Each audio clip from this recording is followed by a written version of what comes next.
There Will Be Blood, which remains one of my all-time favorite movies. Oh, I wow. love There Will Be Blood. Of course, Paul Thomas You probably Anderson. think of it as a Daniel Day-Lewis movie, but Yes. But I'd be wrong. Some might even give it to the child who goes deaf. It's a movie, and I remembered going and seeing that movie and absolutely loving it. It's so in my wheelhouse. My old head writer, Mike Sweeney, he went to see There Will Be Blood when it came out. Yeah.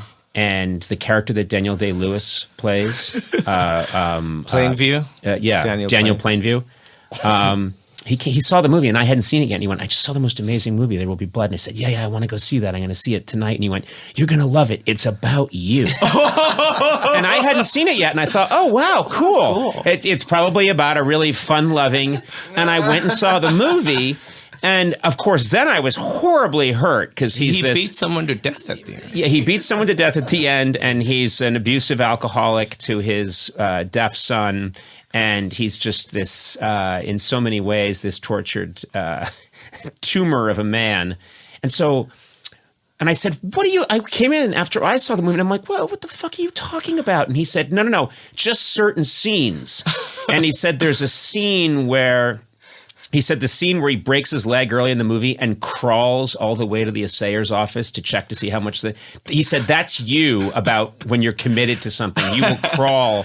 And he said the other thing is the scene where he's trying to figure out why there's this piece of land in the middle that's the bandy tract that he doesn't have. And he keeps saying, why don't I own this land? Right. And I'm that way about this part of the sketch doesn't line up. Right. And sometimes people are like, yeah, but we can. I'm like, it doesn't work. We need to fix it. And my best to your very talented other half. You mean my dog, Daisy? Your dog, Daisy.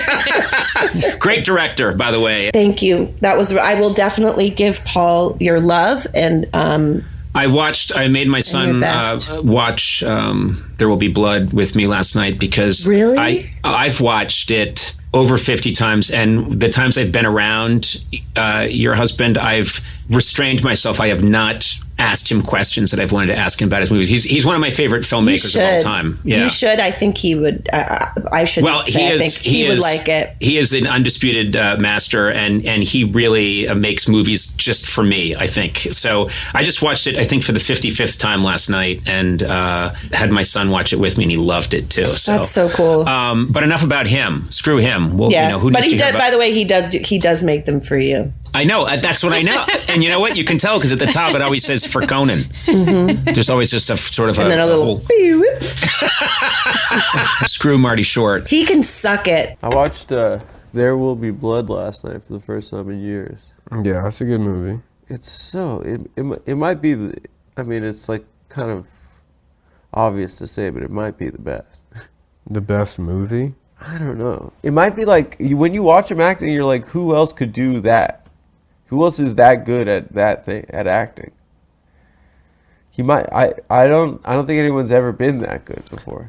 As Daniel Day-Lewis? Yeah. I don't know. Jim Carrey in The Grinch is pretty good. Talk about it. No, nothing. No. You're doing Adam's movie reviews. And that's your. This is how he tells the story. So to put a bow on it, what would you say about the movie? I say it's probably 5 stars. And the point of it is? It's about capitalism. Wrong. Everything you said is wrong. Really? Mm-hmm. What do you think? I don't know. I don't want. You brought it up. What did you say? You brought it up to be wrong. Just say what's wrong. Everything about it. Everything.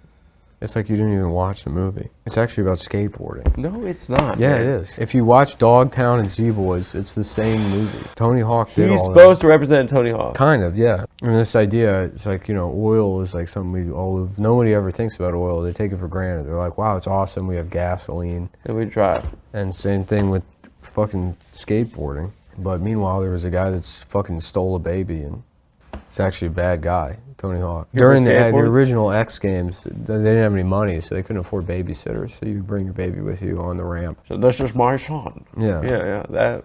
What?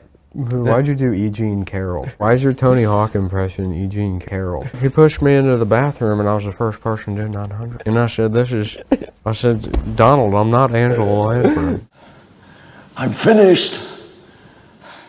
I was so excited when it started. I was so impressed, and and I enjoyed so much the investment of this guy in a hole. It's just so, I've just never seen anything set up that way. So perfectly, without language, with no words. A man in a hole and making this investment in his own future and like an animal. He's like an animal. And that character is an animal. You could talk about that hole for as long as it was filmed, and just he's alone in a hole. He's a billionaire, but he still goes to this hole. I get the sense that and you see throughout the movie that he continues to get full of oil, and he continues to buy his own property from the local realtor. He does everything by himself, completely independent person. And what this leads to is a total decay of his spirit, that to have somebody he wants to exist in his somebody doesn't want to make it, and he doesn't want to give it to a woman. He doesn't want to share it with a woman in order to give it to his son. He wants an orphan son that's not even his blood, so that he can carry. It's like he wants to clone himself almost. He wants his brother because he wants someone he can trust implicitly. But just the way it felt, and like the way there are so many movies that are period movies that look like a bunch of people walking around in 2020 in stupid clothes, and they overuse tracking cam. They use helicopter shots of battle scenes from the Civil War, and I just go, where'd they get the helicopter? Like, I can't believe it. It's an illusion. It's a trick. But this movie is stripped bare, and I really believe where I am. And as soon as it started with, like Joe saying, the music and the cinematography and the acting, I was like, oh, all right, I'm here, I'm willing. You could just fucking abuse me. I don't give a shit. I love this so much. And it never let me down. Anytime that the chocolate going down my throat got too rich, it would ease up and there'd be like cream and ice water. It just got better and better. I hate to talk about it this way, but it's true. It got better and better. And then I start wondering what's going to happen to these people. Unchangeable. What happens is the world around him decays and devolves until this kid who he gave this life to comes back deaf, saying, I don't want any of this from you. I just want you to know that you're nothing to me now. Although he's asking him for money to be right an oil magnate. Like look, the guy's a child. He's a giant weird child. Well, he doesn't change at all. The thing about him is unchanging. Yes. And it's what happens to a person who never changes. He ends up with more. I mean, the way that look, there's no accidents in film design and production design. You look at the castle he's living in and the depth, the richness of the fucking wood and the desk he sits at and his office and the mannerism of his servant. And he's a husk. He's just, from all those years of no nourishment to his soul, he just casually kills a guy. This is where I disagree with you. I don't see it as a cerebral victory with an emotional lack of emotion. I think there's a spectrum of emotions that you're neglecting, and part of it is because you're a young fella and you haven't learned to appreciate these, and this is why Paul Thomas Anderson has come to them later in his filmmaking too. He's never going to cede a second of territory to somebody who's a wild card, who's the opposite sex, who brings out desire in him, any of that. Well, and also if you compare his purist idea of like putting everything into your business against being with a bunch of whores in a tavern, like in other words, it's not like the thing he's not taking part in is so great either, in a sense. Like neither of them, him or his brother, or Paul Dano, are after love or real human contact. Right. They're all greedy fucks, and they're all confused. I mean, to me, one thing I'm haunted by with that movie, and by haunted I mean something I can't resolve, so I think about it a lot, is when his son gets injured, and first there's the obvious display of who he is by that he works all night to cap the well before he goes near his kid, but when he does, he's holding his kid.